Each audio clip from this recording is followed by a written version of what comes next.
The truth about pricing your products and services if you're a small business is that all of these fancy technical pricing strategies don't actually matter. You don't need to worry about the cost plus method, the value-based method, penetration pricing, skimming, bundling, all of these fancy technical terms that just do not really have a place in small business. Absolutely, strategies like this can help really big businesses like Uber and Amazon optimize their prices. But for small businesses, there is just one key thing that they need to be focusing on. So I'm going to tell you exactly what that is and give you 3 really helpful tips that you can introduce in your business so that you can price your products for the maximum profit. So before we get going, if I could really quickly ask you to hit that subscribe button so that you get notified whenever I bring out more helpful videos like this. So the number 1 key rule that I think small businesses need to use when pricing their products, and it all boils down to this. It is simply the gap between the cost that you pay for the product and the value that your customer perceives it has. Simply put, the bigger the gap between the cost and the value, the higher the price your customer will pay, and the lower the gap, the lower the price they expect to pay. So I have seen so many small businesses trialing all these different fancy pricing strategies. They've got bundling going on, they've got promotions, they've got discounting, and they're not paying any attention to the value that they're providing to their customers. And this is the biggest mistake that I think small businesses are making when it comes to pricing their products and services, is they're getting caught up in this big business mentality of complex pricing strategies and formulas, and they haven't covered off the basics yet. Now, in particular, this rule becomes really, really important for what I would call box moving businesses. Now, these are businesses that are wholesale, distributors, retail, and also the e-commerce platform sellers such as Amazon and Etsy. Now, traditionally, these types of box moving businesses sit quite low on the price scale because they're not providing that much value to your customers. You're simply buying a product, repackaging it and shipping it. And therefore, the perceived value is fairly low to your customers, and that's why the price point stays quite low as well. But if you were to simply think about different ways that you could provide extra value to your customers, then you can start to differentiate yourself from your competitors and also push the price point up for your products. So for example, if you can offer a 12-month warranty with every product that you ship, then you are offering more value to your customers. So you're increasing that gap between cost and value, and therefore your pricing can increase. So another way to increase that value gap would be to offer subscription, for example, so that your customer doesn't have to think about reordering, you automatically ship to them, and also offering things like free delivery or a no quibble returns policy. All of these add additional value to your customers, and therefore they enable you to push your price point higher and make more profit in your business. So that's why I think small businesses should not get caught up in all of these complex pricing strategies and should just focus on providing more and more value to their customers. And I'm now going to give you 3 tips on how you can implement pricing more effectively in your business. So my first one is a psychological tip, and that is to always price your products as random numbers. So £214 seems like a more considered price than 200, for example. And therefore, in a psychological way, your customers will think that you put more thought into your pricing. There's a reason that it's sitting at this really odd number such as 214, and actually it will be perceived as higher value to your customers. So try and steer away from round numbers like 200, 150, 175, because this can actually give the perception to your customers that it's not a very considered number and you've simply come up with a number and then rounded it upwards. So my second tip on how you can price more effectively is to offer a couple of products at a very low price point. Now, the idea with this is that you want a low ticket item at a low price that seems like incredible value to potential new customers, and therefore they come in, they buy this low ticket item, and they experience that amazing service that you offer that you're very proud of, and they become very loyal customers to your business. And that means that when you then go and try and sell them high ticket items, then actually they're already on board, they've experienced the value that they add, they trust you, and they're far less likely to query or quibble the price of your high ticket items. So if, for example, you think about a training course, you'd be really happy with maybe trialing £50 on an hour's training course, but you're unlikely to sign up out of the blue £5,000 £5,000 for a 6-month mentoring session without knowing anything about this training provider. So you sign up to their low ticket item, which seems like incredible value. You experience how good the business is, you experience what good quality and value they provide for your money, and then when they try and upsell you at the end of that, the high ticket £5,000 training course, you're a loyal customer, you're very happy with what you've received, and therefore you won't quibble on the price. And final tip for pricing in your business would be to try,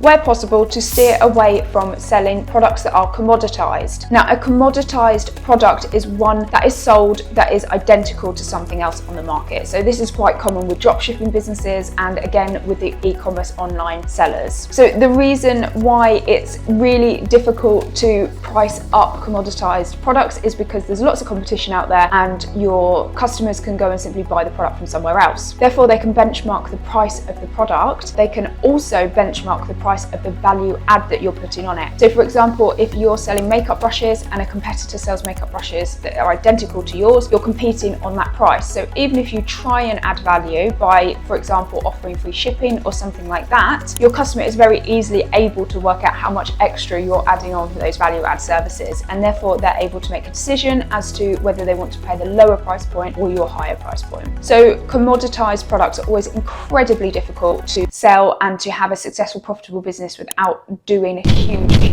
quantities, because you just simply are competing on price all the time. So that is my take on the truth about pricing products for small businesses, and the one thing that I think that you need to be focusing on is ignoring all of the jargon around pricing strategies and just ask yourself how you can provide more value to your customers, because this enables you to push your price point higher and also means that you'll make more profit in your business. So if you found this video helpful, make sure you subscribe to my channel and also check out my Facebook page for businesses that want to grow.